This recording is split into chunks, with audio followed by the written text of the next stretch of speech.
I hope you all are fine. We are doing our chapter number 3, that is photosynthesis and respiration in plants. Today our topic is respiration. Plants and animals obtain the energy they need from their food by a chemical process called respiration. It is rather like burning but without the heat and flames. Usually the food is combined with oxygen like this. Food plus oxygen, after reaction carbon dioxide plus water plus energy. अच्छा students, वो आपको क्या बता रहे हैं कि plants और animals जो हैं वो अपनी एनर्जी जिसकी उन्हें ज़रूरत होती है वो अपने फूड से कैसे ऑब्टेन करते हैं, एक केमिकल प्रोसेस के ज़रिए से ऑब्टेन करते हैं और उस केमिकल प्रोसेस का नेम है रेस्पिरेशन। रेस्पिरेशन जो है ये बिल्कुल बर्निंग की तरह ही होता है, लेकिन इसमें जो है वो हीट या फ्लेम्स हमें नज़र नहीं आते। ठीक है, हीट और फ्लेम्स जो है ये प्रोड्यूस नहीं होते। जो फूड है उसके साथ ऑक्सीजन जो है वो कंबाइन करती है और वो इस तरह से लगती है फूड प्लस ऑक्सीजन, और आफ्टर रिएक्शन हमारे पास क्या चीज़ बनती है, carbon dioxide plus water plus energy. ये जो एनर्जी है इसको प्लांट्स और एनिमल्स यूज़ कर लेते हैं। ये कार्बन डाइऑक्साइड और वाटर जो है ये इसकी वेस्ट प्रोडक्ट्स हैं, यानी कि बाई प्रोडक्ट्स हैं। Carbon dioxide and water are the waste products of respiration. The air you breathe out contain the extra carbon dioxide and water produced by respiration. When a plant respires, extra carbon dioxide and water come from the stomata in its leaves. यानी कि जब हम respiration का अमल होता है तो इसके नतीजे में कार्बन डाइऑक्साइड और वाटर जो है वो वेस्ट प्रोडक्ट्स बनती हैं, और जो हम एयर बाहर निकालते हैं सांस लेने के दौरान उसमें एक्स्ट्रा कार्बन डाइऑक्साइड और वाटर जो है जो रेस्पिरेशन के नतीजे में प्रोड्यूस होती हैं, दोनों चीज़ें वो बाहर निकल जाती हैं। इसी तरह जो प्लांट्स हैं जब वो रेस्पायर करते हैं तो उनकी जो एक्स्ट्रा कार्बन डाइऑक्साइड और वाटर है वो उनके लीव्स में जो स्टोमेटा होते हैं उनकी लोअर साइड पे, लीव्स की लोअर साइड पे जो रफ सरफेस होती है वहाँ पे स्टोमेटा की जो है वो तादाद क्या होती है, बहुत ज़्यादा होती है। ये स्टोमेटा क्या होते हैं ये मैंने प्रीवियस वीडियो में आपको बताया था कि स्टोमेटा जो हैं वो छोटे छोटे होल्स होते हैं जो लीव्स की अंडर साइड पे या लोअर साइड पे मौजूद होते हैं। इनका काम क्या होता है, गैशियस एक्सचेंज करना। ये तो हो गया स्टूडेंट हमारा रेस्पिरेशन का टॉपिक। ठीक है, यानी कि रेस्पिरेशन का अमल क्या होता है, फूड के साथ ऑक्सीजन लगने का अमल। ठीक है, केमिकल रिएक्शन होता है, इसके नतीजे में कार्बन डाइऑक्साइड, एनर्जी और वाटर जो है वो बनते हैं। वाटर और कार्बन डाइऑक्साइड इसकी वेस्ट प्रोडक्ट्स हैं। एनर्जी जो है ये यूजफुल चीज़ होती है जिसको प्लांट्स और एनिमल्स दोनों को जिस चीज़ की ज़रूरत होती है। ठीक है, यानी कि वो अपने फूड से एनर्जी किस प्रोसेस के ज़रिए से ऑब्टेन करते हैं, रेस्पिरेशन के ज़रिए से। इसके बाद आ जाता है जी गैसेस इन बैलेंस। आप देखें जो गैसेस हैं उनका बैलेंस भी कायम रहना बहुत ज़रूरी है। Animals are respiring all the time, they are alive, यानी कि एनिमल्स जो हैं वो तो ताहयात जब तक वो जिंदा हैं वो हर वक्त सांस लेते रहते हैं। Many people will tell you that plants carry out photosynthesis in the day time and respire at night time. लेकिन बहुत से लोगों ने आपको क्या बताया होगा कि जो प्लांट्स हैं वो क्या करते हैं कि वो दिन के वक्त फोटोसिंथेसिस का अमल करते हैं और रात के वक्त रेस्पिरेशन का अमल करते हैं। That is not true. ठीक है, ये सच नहीं है, ऐसा नहीं है। जो भी जानदार चीज़ है उसको जाहिर सी बात है ऑल द टाइम रेस्पिरेशन के अमल की ज़रूरत होती है। Like animals plant respire all the time and so both plants and animals need a steady supply of oxygen. इसलिए दोनों जो एनिमल्स भी हैं और प्लांट्स भी हैं दोनों को जो है वो ऑक्सीजन की सप्लाई की ज़रूरत होती है। यानी कि ये नहीं कह देना कि प्लांट्स जो हैं वो दिन के वक्त सांस ही रेस्पिरेशन का अमल ही नहीं करेंगे, वो सिर्फ रात को करेंगे, ये गलत है, ये र्यूमर्स हैं। इसके बाद स्टूडेंट देखिए उन्होंने आपको क्या बताया है, इन sunlight plants make oxygen by photosynthesis. कहते हैं कि जब सूरज की रोशनी मौजूद होती है यानी कि सनलाइट की मौजूदगी में जो प्लांट्स हैं वो क्या करते हैं, ऑक्सीजन किधर से लेते हैं जी, फोटोसिंथेसिस के अमल के से लेते हैं। फोटोसिंथेसिस के रिजल्ट में ऑक्सीजन प्रोड्यूस होती थी ना।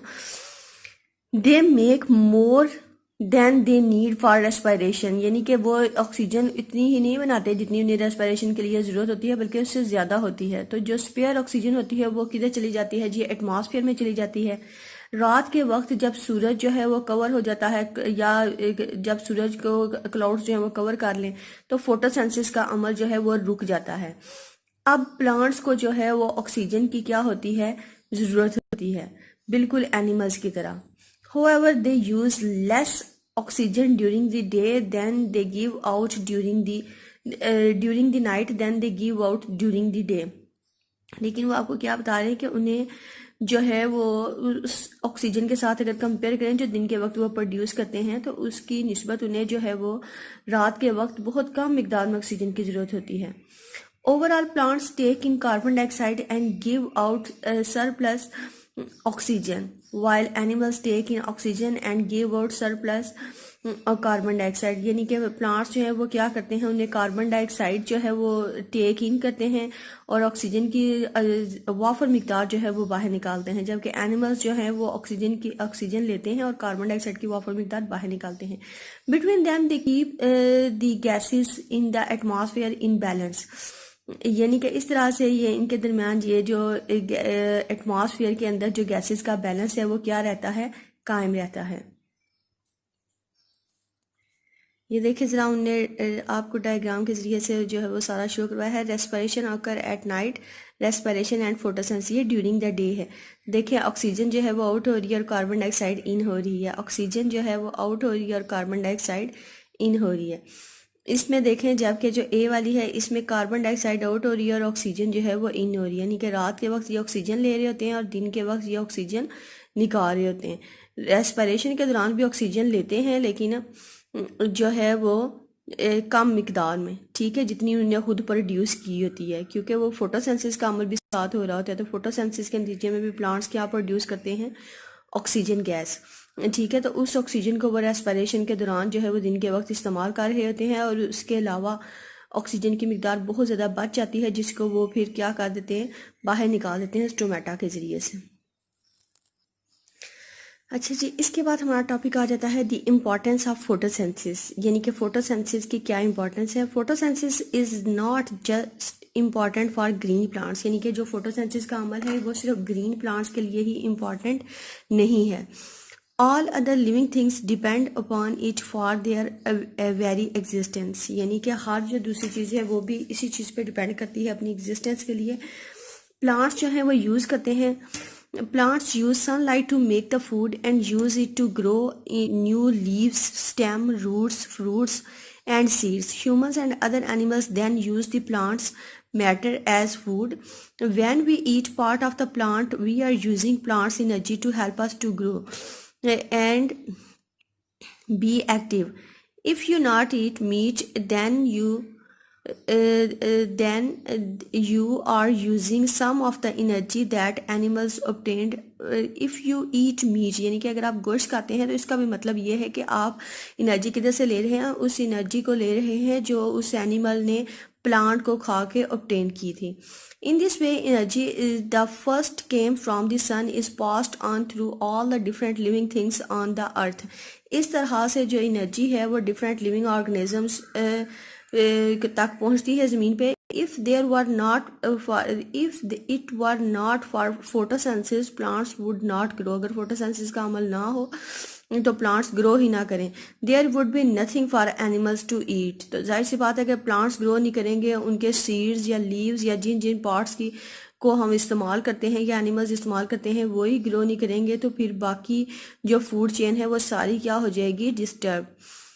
So they would not exist either, and without green plants there would be soon no oxygen and in the air, and we and all other living things breath and need to keep us alive. यानी कि अगर ये green plants ही नहीं रहेंगे तो फिर oxygen भी जल्द से जल्द क्या हो जाएगी, एयर में से ख़त्म हो जाएगी और हम और जो दूसरे एनिमल्स जो इसे एयर के अंदर सांस ले रहे हैं उनके लिए ज़िंदा रहना क्या हो जाएगा, मुश्किल। ठीक है, तो इस तरह से फोटोसिंथेसिस का अमल बहुत ज़रूरी है, क्योंकि एक तो फोटोसिंथेसिस के नतीजे में प्लांट्स क्या करते हैं, अपना फूड प्रिपेयर करते हैं। ठीक है, तो इसलिए इम्पॉर्टेंट है, प्लांट्स फूड प्रिपेयर करेंगे, खुद खाएंगे, बढ़ेंगे, ग्रो करेंगे, तो उन्हें जो है वो ह्यूमन बींग्स या दूसरे एनिमल्स खाएंगे। और फिर ह्यूमन बींग्स जैसे जो प्लांट्स या जो वेजिटेबल्स नहीं खाते वो अगर मीट खा रहे हैं तो वो भी जाहिर सी बात है ऐसे एनिमल्स का ही मीट है जिन्होंने प्लांट्स को एज अ फूड यूज़ किया हुआ होता है। यानी कि एनर्जी जो है वो मेन सन से जो आती है उसको ऑब्जॉर्ब ही कौन करते हैं, प्लांट्स, और प्लांट्स से फिर नेक्स्ट ये सारी फूड चेन जो है वो स्टार्ट होती है। दूसरा उन्होंने आपको क्या बताया कि फोटोसिंथेसिस क्यों इंपॉर्टेंट है, क्योंकि फोटोसिंथेसिस का अगर अमल नहीं होगा तो ग्रीन प्लांट्स ग्रो नहीं करेंगे। ग्रीन प्लांट्स ग्रो नहीं करेंगे तो जाहिर सी बात है कहीं भी ऑक्सीजन नहीं रहेगी। ऑक्सीजन नहीं रहेगी तो बाकी जो दूसरी जितनी भी महलूकात हैं ज़मीन पे उन सब के लिए जो है वो यानी कि स्पेशली ह्यूमन बींग्स और एनिमल्स जो हैं उनके लिए ज़िंदा रहना जो है या सर्वाइव करना क्या हो जाएगा, मुश्किल। तो और वो सांस ही नहीं ले सकेंगे क्योंकि एयर में ऑक्सीजन नहीं होगी। ठीक हो गया स्टूडेंट्स, यहाँ तक ये हमारा चैप्टर जो है इसकी रीडिंग कंप्लीट होगी है। अब नेक्स्ट टॉपिक में मैं इंशाल्लाह आपको क्वेश्चन आंसर्स करवाऊंगी। अपना बहुत ज़्यादा ख्याल रखिएगा। Take care. अल्लाह हाफिज़।